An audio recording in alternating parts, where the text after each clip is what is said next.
Olá, tudo bem? Vamos lá. Então eu vou contar para vocês como foi a minha história antes da minha conversão. Quando eu tinha 1 ano de idade, meu pai se separou da minha mãe, deixando ela com eu tinha 1 ano de idade, a minha irmã 3 e o meu irmão 5. Então, na minha casa, quando eu morava com a minha mãe, eu não tive a presença paterna do meu pai ali, todos os dias presente. Então, a paternidade sempre foi algo instável na minha casa. Por mais que meu pai ia de vez em quando, ele vinha, pegava a gente dormia com ele em alguns finais de semana, não era uma coisa frequente, não era uma coisa de todos os dias. Aí, quando eu tinha 13 anos de idade, a minha mãe faleceu. A minha mãe faleceu com 38 anos de idade, como eu falei para vocês no outro vídeo, que eu tinha medo de morrer, de repetir o ciclo da minha mãe. Então, eu tinha 13 anos, minha irmã 15 e meu irmão 18. Minha mãe faleceu e nós fomos morar com o meu pai e com a minha madrasta e com as minhas 2 outras irmãs que eu tenho. Fomos morar na casa do meu pai. Eu comecei a entregar panfletos no Farol. Meu pai arrumou um trabalho para mim, para que eu pudesse ter o meu dinheiro. Então eu entregava os panfletos no Farol de final de semana e estudava durante a semana. Ok. Quando eu tinha 15 anos de idade, a gente, adolescente, a gente acaba cometendo algumas infrações, algo, né, de rebeldia. E eu encontrei um namorado na escola, eu estava no primeiro colegial, e eu me envolvi com um rapaz, e nesse relacionamento eu engravidei desse rapaz. Então eu tive uma gravidez na adolescência,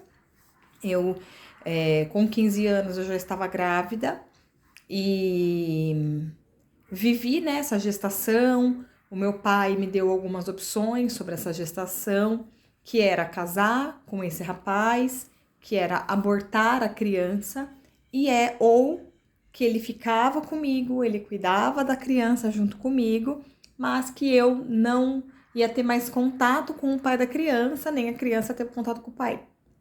E aí eu optei em casar, porque eu gostava do tal namorado.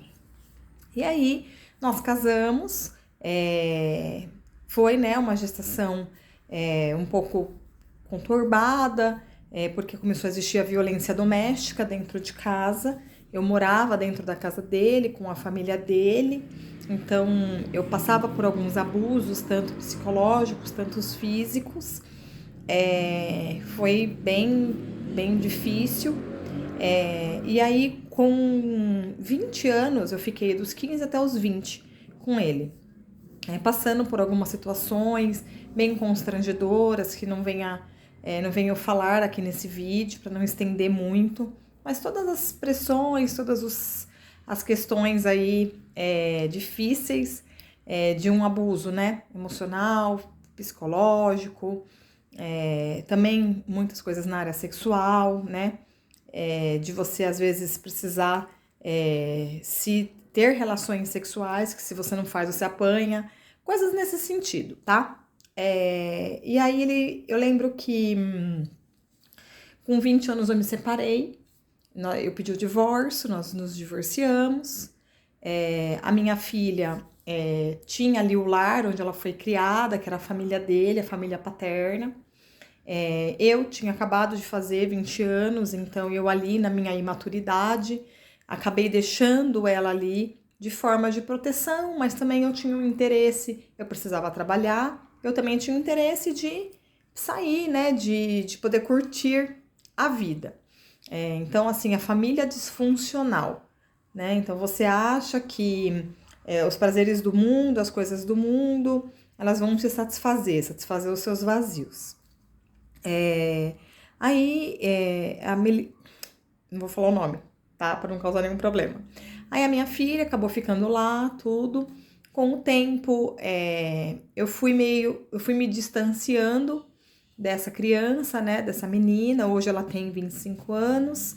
E foi criado, né? Foi criado na cabeça da criança muitas coisas, né? Então houve uma rejeição da minha parte, houve um afastamento também da parte da família do pai comigo, alienação parental, abandono afetivo também da minha parte.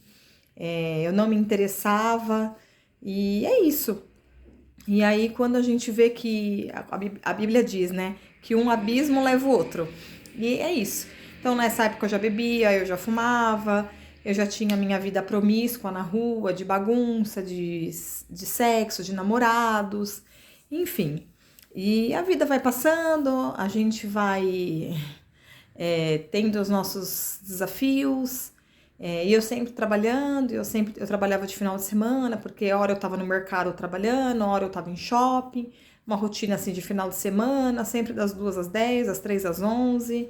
Então, aí eu saía, ia pra balada, bagunçava, dormia até meio-dia, ia trabalhar. Eu me preocupava em ser alguém, então eu comecei 3 faculdades, não terminei essas 3 faculdades. E aí eu lembro que quando eu tinha 26 anos eu conheci uma pessoa que é o pai do meu filho, né? Eu tenho um outro filho hoje e ele tem 11 anos e eu fiquei 12 anos morando junto com ele.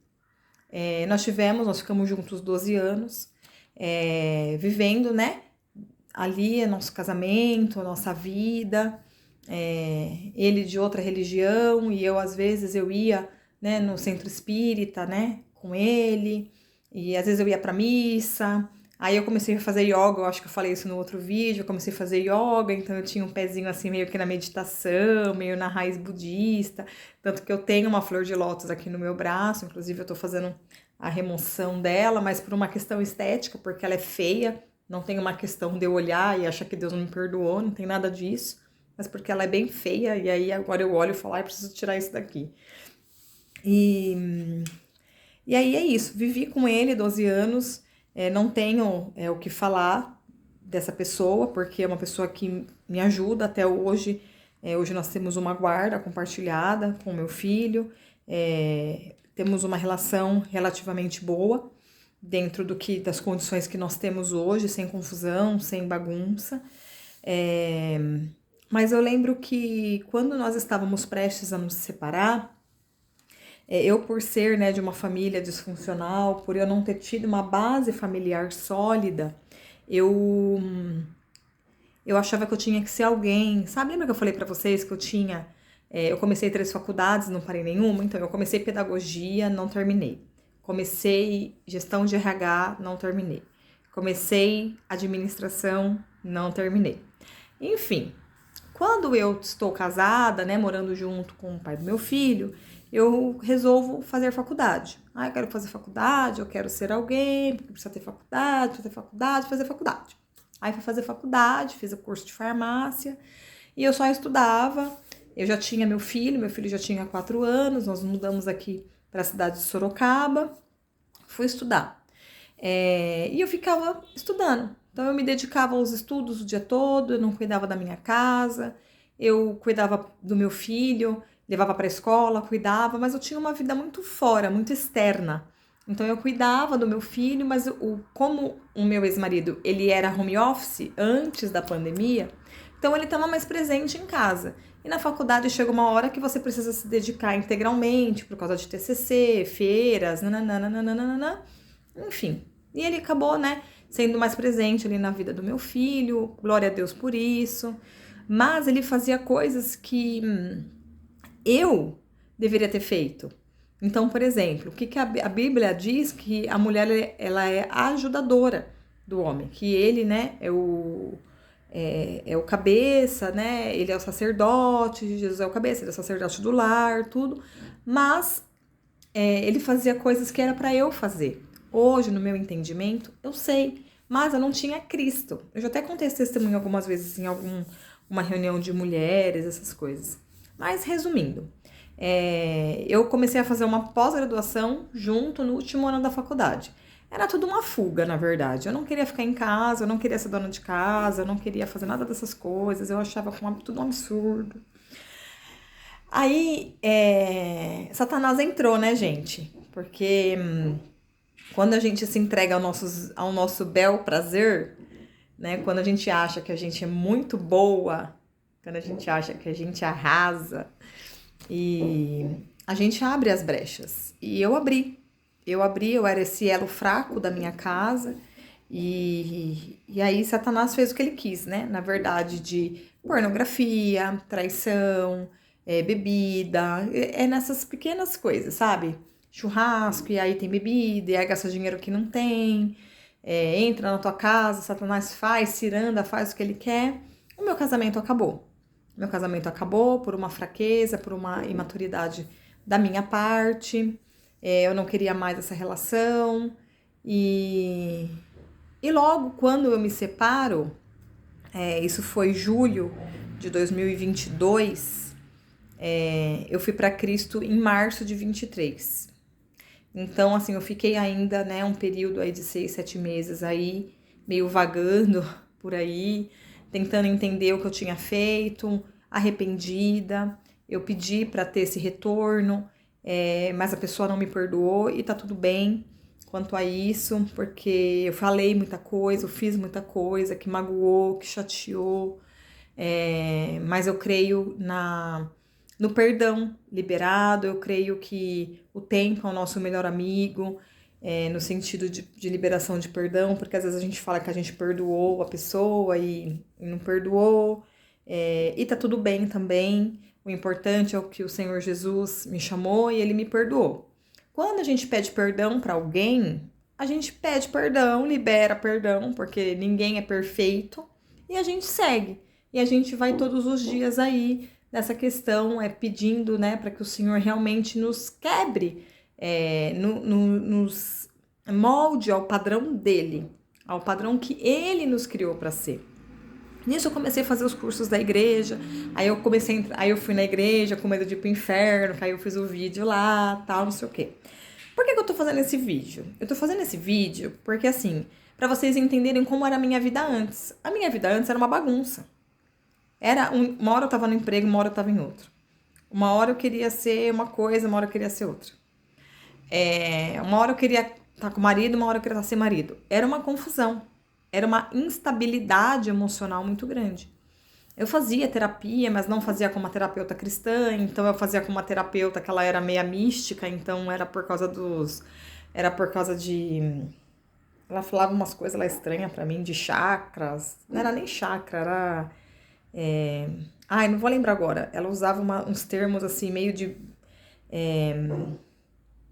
Ai, não vou lembrar. Se eu lembrar, eu te falo. Mas eu usava arquétipos, coisas assim. Ela dava umas viajadas, e eu adorava dar umas viajadas junto com ela, sabe? Mas assim, essa é a realidade. Não adianta eu falar que não adianta eu contar mentira aqui, porque mentira é de Satanás. Então aqui eu vou abrir, aqui eu vou fazer. Só não vou falar nomes, porque senão pode ficar tomando processo, né, gente? Que ninguém merece. Tem dinheiro pra pagar advogado, não. Mas quando eu fui para Cristo, eu aprendi algumas coisas, e uma das primeiras coisas que eu aprendi com o Evangelho de Jesus foi Romanos, que está em Romanos, tá? No capítulo 12, e o título, quem tem a Bíblia NVI, tem um título que chama assim, Sacrifícios Vivos. Portanto, irmãos, rogo-lhes pelas misericórdias de Deus, que se ofereçam em sacrifício vivo, santo e agradável a Deus. Este é um culto racional de vocês. Não se amoldem ao padrão deste mundo, mas transforme-se pela renovação da sua mente, para que sejam capazes de experimentar e comprovar a boa, agradável e perfeita vontade de Deus. Esse foi um dos primeiros capítulos que eu aprendi da Bíblia, e eu lia, relia, e eu já entendia que era um negócio muito de decisão, muito o que eu queria, mas eu tinha ainda um lado meu carnal, normal, que eu tinha meus desejos sexuais, de vício, de bebida. Eu achava um absurdo. Como assim, gente? Como assim ser sacrifício vivo? O que eu vou ter que fazer? E depois eu comecei a entender, com os cursos que eu fui fazendo, com a leitura bíblica, com tudo que eu tenho vivido com Cristo, né? O que ele quis dizer sobre ser sacrifício vivo. Nós temos que matar a nossa carne todos os dias. Eu tenho 2 anos e 7 meses que eu vim para Cristo e eu tenho que matar minha carne todo dia. E eu agora, assim, e nem eu tô falando isso de coisa sexual, porque isso já não é mais um problema, né? Coisa assim, nossa. Não, não é. Mas a gente vai sendo curada de algumas coisas, curada de algumas questões, e depois o Senhor vai nos tratando, nos moldando do padrão dele, do padrão dele. Não se amoldem ao padrão deste mundo, mas transforme-se pela renovação da sua mente. Então, assim, as pessoas falavam para mim, eu não ouvia. As pessoas pregavam, elas falavam, era o louvor, era um monte de coisas. As pessoas. Eu sei que todos quiseram ajudar depois da minha conversão. Muita coisa foi falada, muita coisa foi me apresentada. Mas a leitura da palavra de Deus, a leitura, ela que foi me libertando. A palavra diz que conheça a verdade e ela vai te libertar. Então, assim, quem me libertou? A verdade, a palavra, Jesus. Eu sei que às vezes você pode estar tentando evangelizar alguém e glória a Deus por isso. Eu sei que às vezes você está ali lutando, orando, querendo, vamos falar aqui, descer Jesus goela abaixo de alguém. E eu não acredito que isso pode ser que funcione para uns, pode ser. Mas a pessoa ela precisa ter um encontro real com Deus. Ela precisa querer. Ó, é um culto racional. A palavra diz que é um culto racional. Ela precisa querer. Ela precisa decidir. Irmãos, é o nosso papel. Tá na palavra. E de pregar o evangelho a toda criatura. Tá na palavra. Isso é uma ordenança bíblica. Mas eu vou falar para vocês. Se não, a pessoa não quer, a gente não pode fazer o papel do Espírito Santo. Qual que é o nosso papel como cristão? Nossa responsabilidade como cristão é lançar a semente. Um rega, um lança, um rega, um colhe. Gente, tem inúmeros exemplos. Mas o convencimento vem do Espírito Santo de Deus. O convencimento vem dele. Então, assim, só para encerrar o vídeo, para não ficar muito longo, eu tinha ido já em várias igrejas evangélicas. Eu ainda brinco hoje, eu falo assim, eu acho que eu já era crente e não sabia. Mas assim, eu ia, mas eu não era racional. Eu ia, mas eu não estava afim. Eu ia, mas eu não queria. Porque as coisas do mundo ainda me chamavam a atenção. Os meus olhos ainda estavam com escamas. A minha mente ainda estava cauterizada. O meu coração não era um solo fértil. Então, assim, não fui tarde para Jesus. Eu lembro que no começo da minha conversão eu falava, por que eu conheci Jesus só agora? Por que eu não conheci Jesus com 15 anos? Entende? Eu fui para a igreja evangélica a primeira vez, acho que eu tinha uns 9. Uns 9, com uma amiga da minha mãe que me levou. Na do R.R. Soares ainda, no centro de São Paulo. Fui lá, vi aquele povo todo adorando. Eu lembro como se fosse hoje. Cadeira vermelha, aquele coisa de velho. Você fala assim, meu, sabe? Não sei se deve ter entrado alguma coisa ali, alguma coisa. Mas eu falar que nunca ninguém me apresentou Jesus é mentira. Eu ia, o povo me chamava pra ir, eu ia, eu achava todo mundo de doido, sabe? Passava ainda tirando sarro dos crentes ainda. Verdade, gente. Eu não tenho orgulho de falar isso não, mas eu preciso ser realista. Porque talvez alguém aqui vai assistir esse vídeo vai falar, gente, mas eu zoava da cara dos crentes. Eu odiava um crente. Eu também. Só que não é o ser crente. É estar em Cristo. É o cristão, é o cristianismo. Pequenos cristos. Crente até o diabo era. Não é um saião, não é um cabelão que vai definir, não é a cara de crente, o jeito de crente, a roupa de crente, não é. É a verdade, é você ler, é você orar. É você ter uma vida devota a Deus. É você vir aqui e ser um sacrifício vivo. Ser um vaso, barro na mão do oleiro. Deixar Deus te moldar, deixar Deus te tratar. Deixar Deus fazer o que precisa ser feito. Porque Ele te criou para ser. Ó, em Jeremias 1:5 e Isaías 49:1.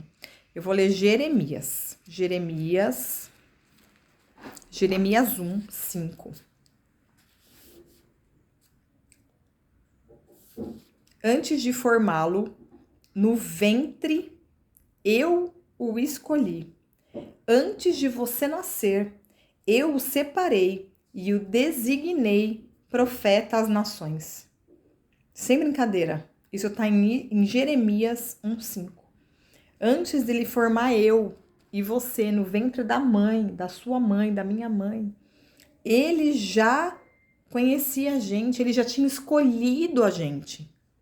Mas aí a gente tem o livre-arbítrio, é uma coisa que ele não tira de nós. E nós vamos bater cabeça, nós vamos fazer as coisas erradas. E aí chega um dia, minha filha, que não tem... A Bíblia diz que um dia toda língua confessará, todo joelho se dobrará.